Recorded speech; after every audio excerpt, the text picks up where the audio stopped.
বন্ধুরা, কপির তরকারি করছি অসময়। আমি বাজারে গেছিলাম, দেখলাম প্রচুর কপি। মানে বাজারে আমি করি না, কিন্তু গেছিলাম কোনো কাজে, সেখানে গিয়ে দেখলাম প্রচুর কপি বিক্রি হচ্ছে বারাসাতে, তাই আজকে কপি নিয়ে এলাম। কপি আলু সুন্দর করে তরকারি খেতে অসময় কিন্তু খুব ভালোই লাগে।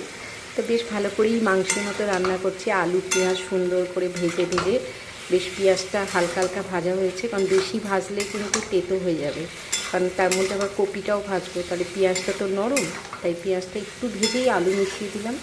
তারপরে আলুটা একটু লাল হতে হতে পেঁয়াজটা আরও ভাজা হয়ে গেল, তারপরেই কপি দিয়ে সুন্দর করে ভাজা হয়ে গেল। ভাজাটা প্রথমে নামিয়ে রাখলাম, তারপর আবার কড়াতে অল্প তেল দিয়ে, বা যে যেমন তেল খায়, তাতে জিরে ফোড়ন, শুকনো লঙ্কা ফোড়ন, একটু ছোটো এলাচ লবঙ্গ দারচিনি দিয়ে আদা পেঁয়াজ রসুন টমেটো ধনে জিরে পেস্ট করে, তাতে হলুদ গুঁড়ো কাশ্মীরি গুঁড়ো লঙ্কা একটু মিষ্টি নুন সব কিছু দিয়ে এখন কষছি। দেখুন, বেশ আগে প্রথমে ভালো করে কষে নিলাম।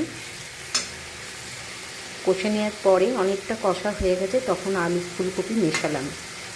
তাতে কি হলো, দুটো জিনিস আলাদা করলাম, এটা ভেজে তুলে রাখলাম আর ওটাও আলাদা করে কষলাম। তাতে কষাটাও ভালো হলো, আর এতে কোনো, যদি কষা নাও হয়ে থাকে ঠিক করে, তাহলে এতে কোনো গন্ধ ছাড়বে না।